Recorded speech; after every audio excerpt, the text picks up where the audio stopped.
Ah, as our listeners know, I always love it when we get sports guests on. And I think it's been a while. I can't remember the last time we had anyone in the sporting world on.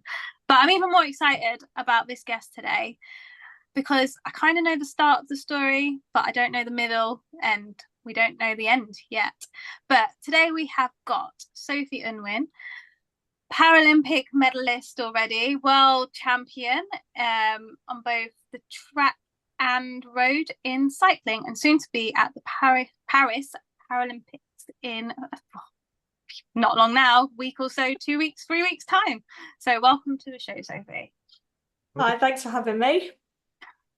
No, honestly, so glad that you're here.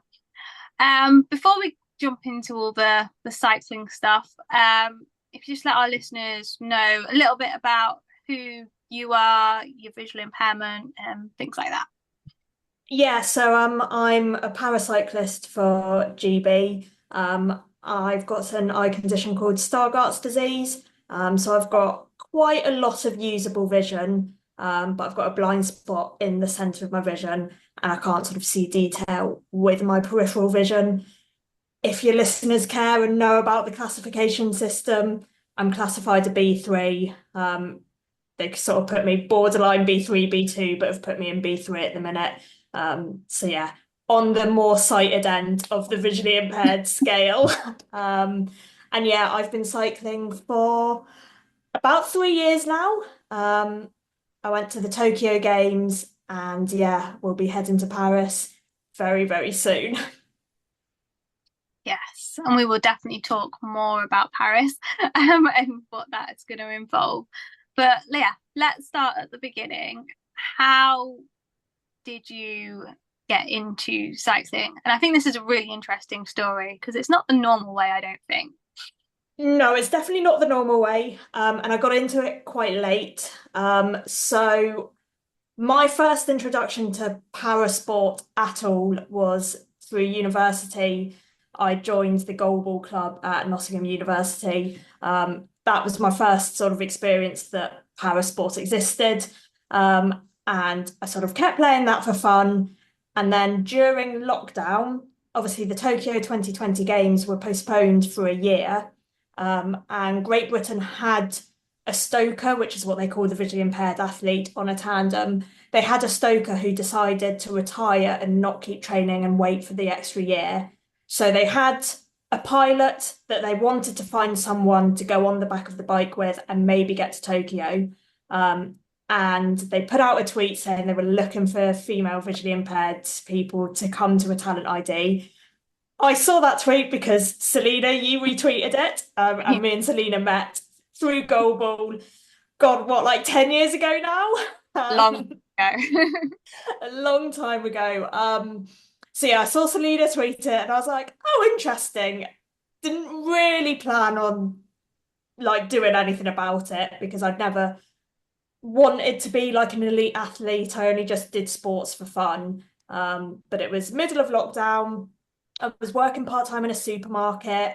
I was kind of like, I'm not doing anything else at the moment with my life, so why not just go along? And I didn't expect to be any good. And actually Selena went along to it as well. And I was like, well, Selena's here. She knows what she's doing and I don't, so I don't know. And then basically the bike they had, they were looking someone for was for a sprinter. They looked at my numbers and I think they could even just look at me and go, you're not a sprinter. You're not built for the sprint life, but you might be okay at endurance. And they put me on their foundation program. And through that, paired me up with a pilot called Jenny. We did our first, so that all happened in August 2020. Me and Jenny did our first race in May 2021. Off the back of our result there, got selected for the Road World Championships in June 2021, won the road race, and then got selected for Tokyo. So I ended up going to the Tokyo Paralympics exactly a year after that talent ID, where I first had to go on a bike and had to go on a velodrome. Yeah, amazing story. And you didn't just go to the Paralympics. You did a lot there. You were quite successful. Yeah, it's a weird one because our whole team is so successful. We're like, oh yeah, we went. Everybody went from Great British Cycling Team. We all medalled. So I won a silver and a bronze in Tokyo, which it was a bit mad for your first games, and also it was my first ever track race was at the Paralympics, so that was stressful. Just for Wow. those that, like myself, that aren't sort of familiar with it, how does how does cycling with like a stoker and a pilot differ from just regular cycling?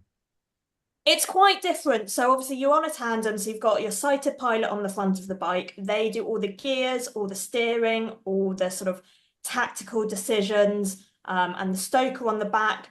Your main job is to put out power and do what your pilot tells you.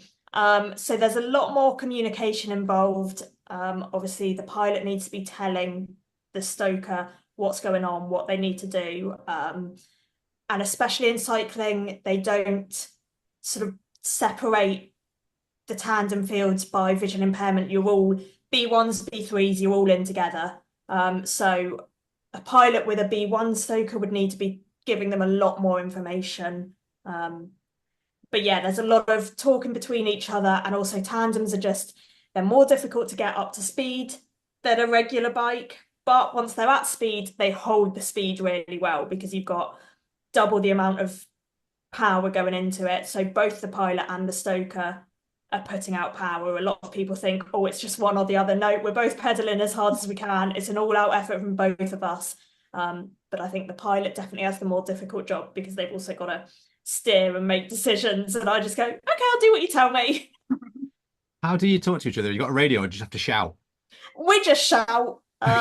And now I've ridden with Jenny enough now that actually a lot of the time she doesn't need to say anything to me. I know the way she races, and you can feel through the bike and through the pedals what she's doing. So a lot of the time we actually don't say much to each other anymore. Nice. And how is the road race different from, say, like the pursuit or? So the road race, first of all, it's longer. So a pursuit is 3 kilometers on the velodrome. The road race, ours are normally around 90 kilometers, 80, 90 kilometers. So that's a lot longer. And you're up in with all the other bikes. It's a lot more sort of trying to get position, trying to counter attacks, make attacks yourself. So it's a lot more tactical than a pursuit is. And there's a lot more, you know what all your competitors are like and what you need to do and who you would be happy to sprint against, who you want to get away from earlier in the race so you don't have to sprint against them. So yeah, there's a lot of tactics in a road race. Which one is it that you prefer, given the choice? I prefer a road race. I don't think I've ever ridden a pursuit and enjoyed it. There's nothing. A pursuit is go as hard as you can for about 3.5 minutes, and I think if you enjoy that, there's something wrong with you. Isn't that like you, Selina, when you're sprinting? Yeah, that's what I enjoy. Yeah, I No, like see, a it. sprint I like. A kilo I love. A kilo is a minute, all out. I love that because it's over so quick. A pursuit is just that, like, little bit too far.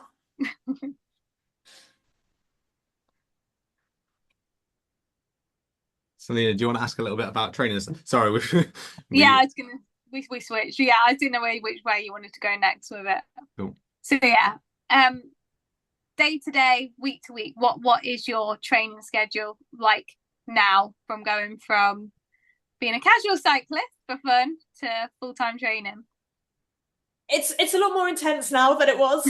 So I'm a full-time athlete now. I'm very fortunate that I now get paid to train. So I don't have to work alongside, which makes it a lot easier to fit in the training. So I'm on the bike 5 or 6 days a week. We normally do sort of either a 3 or 4 day block, a rest day, then another 3 or 4 day block of training. And that will be, some days will be sort of a 3 hour endurance ride. Some days will be like 2 shorter rides with really hard efforts in. I'm on track twice a week at the moment and in the gym once a week. Through winter, I'm in the gym sort of twice a week, but as we get closer to racing, we just sort of drop the gym down a bit. So yeah, it's quite intense. It's a lot of hours on the bike. It's a lot of hours on a turbo trainer in my back bedroom, staring at a screen. It's not glamorous, but yeah, got to get the work done. And have you had to move up to Manchester because that's where the main training base is for Team GB? Yeah, so I've moved up. You don't have to. Some of our squads do still live further out. I decided to move up because it's just easier to get on the track with Jenny and get out on the road with her because she lives in Manchester as well. So yeah, I moved up about 2 years ago now. It's quite a big move. Yeah, it was a big move, and I moved from Devon, from a very rural part of Devon to Manchester. It's a very different vibe. Um, But I mean, I've moved about so much in my life that it's fine. I'm quite used to moving house. I'm pretty good at it now. Do you actually ride around the roads on Manchester as well then as part of training? Yeah, so me and Jenny will go out on road rides fairly often. We tend to go further out of Manchester, so we'll go into like the Peak District, because you don't want to be cycling around actually in Manchester. They don't like cyclists there. You know, like in Tokyo when you did the road race, is it generally flat or is there like hills and things like that? Is there like climbs as part of it? Yeah, in Tokyo there were climbs. All our races differ quite a lot. Tokyo was actually there was one really horrible climb in it. And I think Paris is going to be similar. There's a climb, I think about two climbs each lap. So yeah, we do have climbing as well. It's not the level of climbing that like you see in the Tour de France. We're not climbing for hours. They're like 3 4 minute climbs, but on a tandem, a 3 or 4 minute climb, because as well as double the power, you do have double the weight to get up a hill, and it's quite hard work. You know, you're going around the laps. I know you said there was like, was it 90K, did you say, like the full? Yeah. So are the tracks different lengths as well, or are they trying to make them roughly the same length and then you just do a different amount of laps? No, it varies. It all depends on sort of what they decide to set the routes at. So I think I want to say in Paris that the laps are going to be about 13 kilometers, but don't quote me on that. I probably should know, but and yeah, so it varies. I think Tokyo, the laps were a little bit longer and we had fewer laps. They're normally anywhere between sort of 10 to 20K each lap. I don't really know how they decide that, whether it's just the roads that they can get closed is easiest on that kind of distance. Do you know in advance as well what the track's going to be? Yes, yeah. So they release the courses um, generally about a year in advance. So we've sort of all had a look through where the roads are going, what the course profile looks like. A couple of people have gone out and ridden the roads to get an idea of what it's actually going to be like out there. So yeah, we get quite a lot of information beforehand so that we know what kind of course we're looking at, what we need to train for, and things like that. Are you allowed to go and ride the course in advance? I mean, Tokyo's a bit of a long flight, but Paris ain't that far. Yeah, so you can. So quite a lot of nations actually went out. We had some racing earlier this year in Europe, and a lot of nations popped over to Paris in between the racing to go and ride it. A couple of our squad have been over. The trouble with the Paris course is it's in the centre of Paris.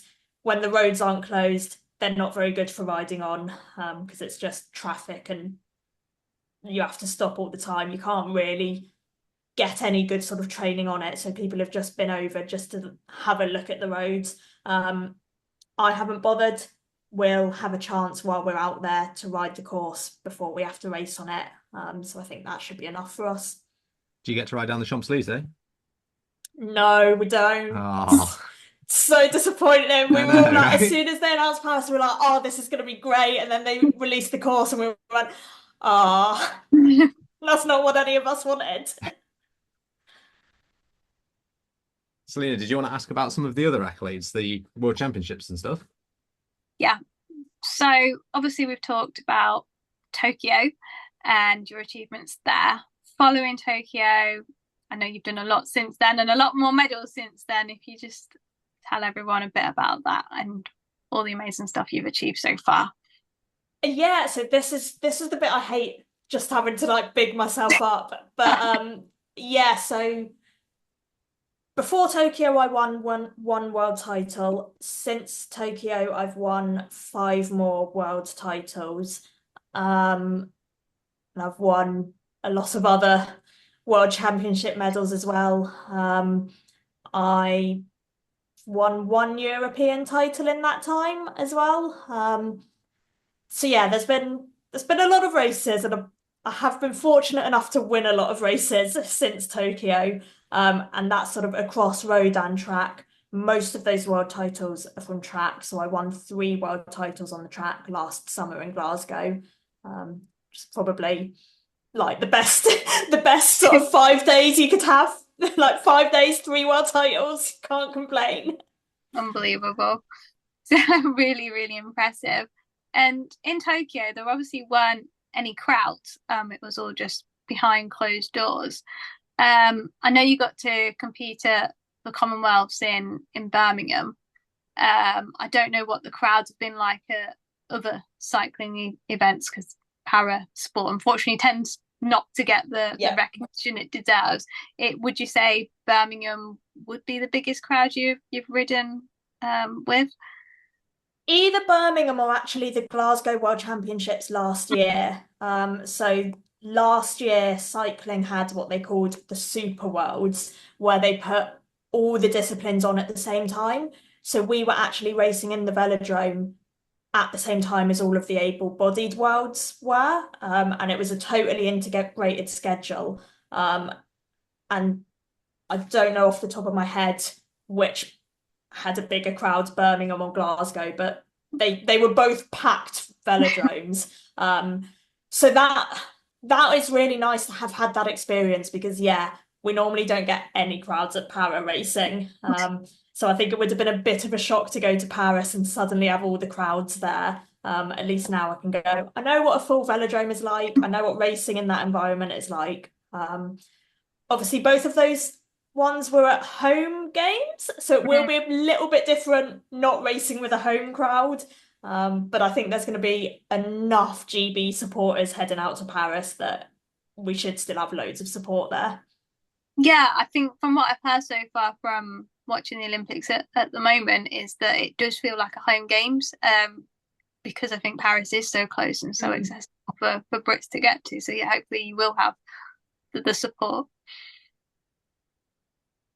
On that, when you have the able-bodied and the paracycling together, do you find that does a lot to help like raise awareness for it? Do you say it's better than having the two in events separately? I'm a big fan of it, especially the way that the Glasgow Super Worlds did it.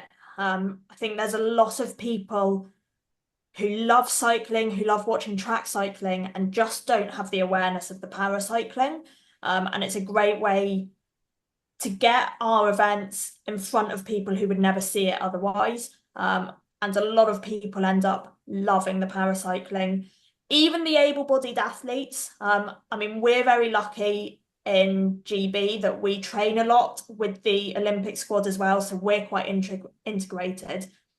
Some other nations don't have that, and even the other the able-bodied athletes were going, this is amazing, we've never seen this before. And it is having those eyes on it and getting more awareness of it, I think is great. It does have to be done in the right way. And I think Glasgow did a really good job of that in the velodrome, of mixing the events really well. So yeah, I'm all for it, especially on a tandem. I need an able-bodied athlete on the bike with me. And a lot of nations, and even us, we've struggled to get able-bodied athletes who want to become pilots because they don't see it the same way they would see a solo career. So being able to put it on and go, this is what we can do, this is just as valid, this can be just as popular, will encourage more people and more able-bodied people to want to come into our side of the sport as well. Do you think it'd be good if they ever mixed the Olympics and Paralympics? They'd have to have a huge Olympic village, I get that, unless they split the events off, I guess. But if they mixed the events like that. It would be interesting. I think it would be a logistical nightmare. I mean, the idea of trying to fit all of that into a schedule, I don't know how they do it, but it would be interesting to do. Realistically, I don't think they could manage to get the amount of athletes in and the amount of events in for it to work. Speaking to a lot of people who are outside of sport, I think there's a lot of people who don't realise they're different events anyway. I have a lot of people call me an Olympian. I have a lot of people ask me about going to the Olympics, and I go, no, not done that, never will. Different thing. Yeah, it is one of those. And actually, that's what I really like about the Commonwealths, is that it is integrated with the para events, with the mainstream events. But the problem with that is they have to really limit the para events that they can include, and obviously because they literally can't include all the different classifications that we do have there. I think, and I know from other people that I've spoken to, they think that Olympics and Paralympics should be separate and treated, in their own right. And I guess for Paralympics not to be swallowed up or forgotten about within the Olympics, I think it does need to stand alone. But it's a whole topic in itself, that. With you going to the Tokyo Olympics, yeah, you mentioned it was a bit of a different You just selection. said Olympics. Oh, I did. Paralympics. It's difficult, isn't it? Sometimes it just kind of slips out. But yeah, you said that like the sort of process for selection was a bit different. When it came round to the Paris Olympics, were there Said it again. that's Paris and Paris? Oh my God. It's fine, I'll edit it all out. You won't. You got to keep it I probably won't, you're right. in. So with the Paris Paralympics, was the selection process different? Was there anyone basically gunning for your seat, is what I'm asking? Not really. And that there's always people gunning for your seat. The spots you get for the games are so limited and they're so hard to get that you always know that spot is never secure. Until you get the letter saying you are selected, you can't take anything for granted. I think the difference for me this time was going through the full cycle, knowing how the spots are sort of gained and sort of the work we had to do to get all the spaces, and knowing how many spaces we were going to get, and knowing the squad, and sort of there's a lot of in the year leading up going, well, they've had this result, so they could go, and I would to select them, and I wouldn't select them, but if I took them, then that, and there was a lot of like, oh, how many tandems will we take? We've got this many women's spots. Are you going to take 3 women's tandems? As it turns out, yes, we are, because we've got 3 very good women's tandems. And again, sort of we had a tandem come in, Lizzie and Danny. Lizzie went to the same talent ID I went to. She's been on the scene for a while. She's now got a new pilot, Danny, and they came into our track world champs that were earlier this year and won everything. So that at that point you go, okay, well, they're definitely going. So how does that affect everything else? But I think we knew the results we had, and we were fairly comfortable we were going, but you never know for sure until you get the letter. What's your sort of mindset on that? Is it just like head down, try and win as many of the events as I can, just prove it out on track? Pretty much, yeah. So mostly the mindset is you just have to do the best performance you can at the races you go to. You can't be worrying about spots and whether you'll get selected and all of that. And then sort of pretty much since Glasgow last year, when I won the 3 world titles, and then I got a silver and a bronze on the road, so I medalled in every event there. You kind of have to go, okay, if that's not enough to get us there, there's nothing else I can do. And at that point, it was just put your head down. You have to train as if you're going. You have to almost assume you're going, even though you know it's never guaranteed, but you have to train and work as if you are going. Yeah, luckily it was enough. Is there that competitive rivalry there between GB teammates? A little bit. I wouldn't even say it's so much of a rivalry as we're all very close to each other in our performances. And in a way, it's nice because it means we get to see how each other are training all the time. And well, these girls are the other best girls in the world. So if I'm close to them, I know I must be going all right. Whereas you've got no idea what other nations are doing. They have no idea what form we'll turn up in. We at least have the advantage of going, well, I know how they're doing and I'm not too far off that, so it must be going okay. And it means like we share all the learning between each other. obviously we all want to win ourselves, but if it's not going to be us, I want it to be one of the other GB girls. I think you can put it in a positive way like that. And I think we have quite a healthy team environment that we're all happy for each other and we want everyone to do the best ride they can and hopefully hope that our ride is the best. But as long as we've done the best we can, if someone else is better than us, they're better than us. That's elite sport. I do know, like I have noticed in the men's tandem cycling, they've mixed up the pilots with different athletes. Do you have that on the women's side where they decide this is going to be the best pairing, or is it always just been you and Jenny? It's always been me and Jenny. I rode with a different pilot at the Commonwealth Games because Jenny is Scottish and absolutely would not put on an English jersey, which, fair enough. But since me and Jenny were first paired together, it's always been us. Whether things will change after Paris, we don't know. It's always up for basically what the team want is they want to put together their fastest combination. But you also don't want to be changing those combinations constantly. So me and Jenny sort of after Tokyo, we went, and I think the team agreed, you two are good together. You're on a journey together of improvement, so we'll keep you together and work together. And I think all our women's tandems work really well together at the moment. So I don't think they're wanting to change any pairings up. But again, you never know. After Paris, they might look at it and go, oh, let's swap it round. Let's see who rides well together. Some of it is just like Lizzie, she's very tall. Her new pilot, Danny, is very tall as well. She would struggle to get on a bike with someone shorter. You'd struggle to get a bike that fit. So there are some logistical things like that do go a little bit into it. And just moving forward to Paris Paralympics in a few weeks' time. Obviously, the Olympics are currently going on at the time of recording, and you mentioned that a lot of the time you might be training with them. Have you heard anything back? What it's like over there? What the Olympic Village is like?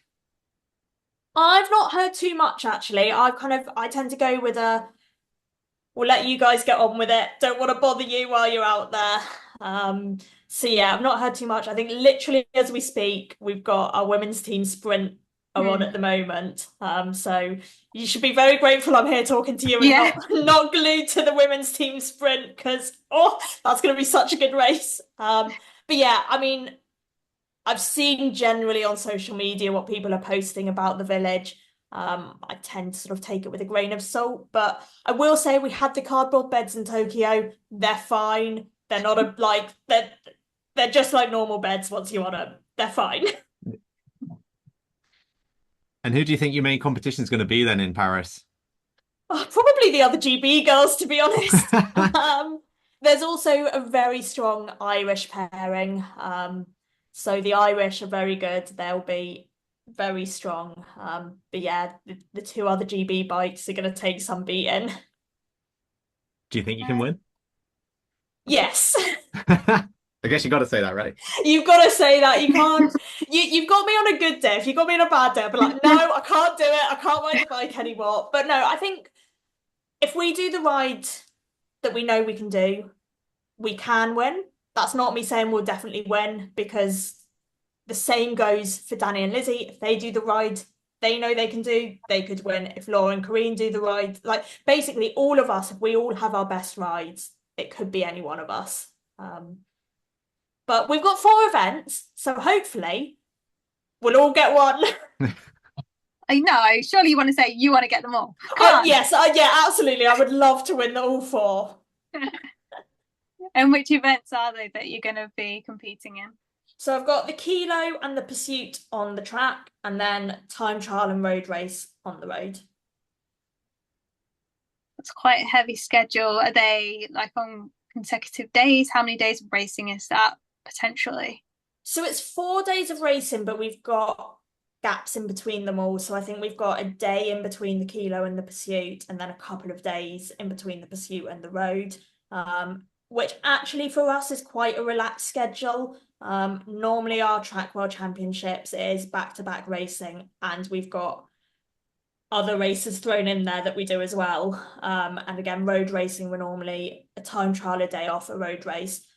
So actually, the Paralympic schedule is quite nice. I'm sure while I'm out there, I'll be going, this is too much, this is crazy, I'm tired. But looking at it as a schedule, I'm like, yeah, that's nice, I can do that. Awesome. Probably going to close off soon. Selina, do you want to finish us off? Yeah. Well, unless you've got more questions. Yeah, sorry. No, obviously, we wish you all the best in Paris. We're hoping that you come back with 4 gold medals, and maybe come and tell us all about it, if you are willing to come on again, about your Paralympic experience. But no, thank you so much for coming on. It's been, really interesting hearing how your life has changed, really, since that talent day and the last time I saw you. You definitely sound like cycling is for you and you're smashing it. So thank you so much and good luck. Thanks. Yeah, well, if I get 4 golds, I'll come back on. If I do terribly, I might be like, no, I can't talk to you again. If it goes well, I'll come back on for you. I'm confident for you. So we'll see you on the show again. Yeah. Oh, I just have had one question actually before you go. For young people getting into sport, have you got any advice for them? I would say just have a go at pretty much anything, whatever sport you can find that looks interesting. Go and have a go at it. Especially for visually impaired people, there's loads more clubs running different visually impaired sports now than there was when I was a young person, quite a long time ago now. So just go along and have a go at everything. Like, I started cycling at 26, and like, that's not a normal age to start a sport and get to the games with it. I found para sport at 18. I didn't know it was a thing. So just, you never know what sport it is that you're going to enjoy. I'm sure Selina will agree because she's done a whole host of sports. And yeah, I think just try and find one that fits. And if you enjoy it, doesn't really matter how far you take it. You don't have to take it to an elite level. Just go along and have fun with it. Awesome. Again, yeah, just echo what Selina said. Thank you very much for coming on, and we wish you all the best. Thank you. Thanks. Cheers. Bye.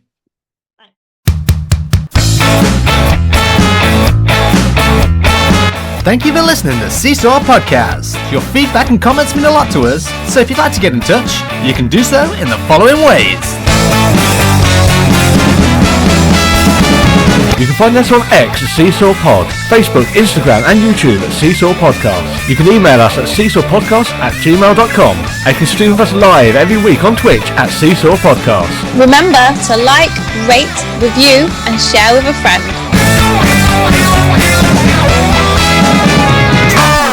This podcast was recorded in front of a blind audience.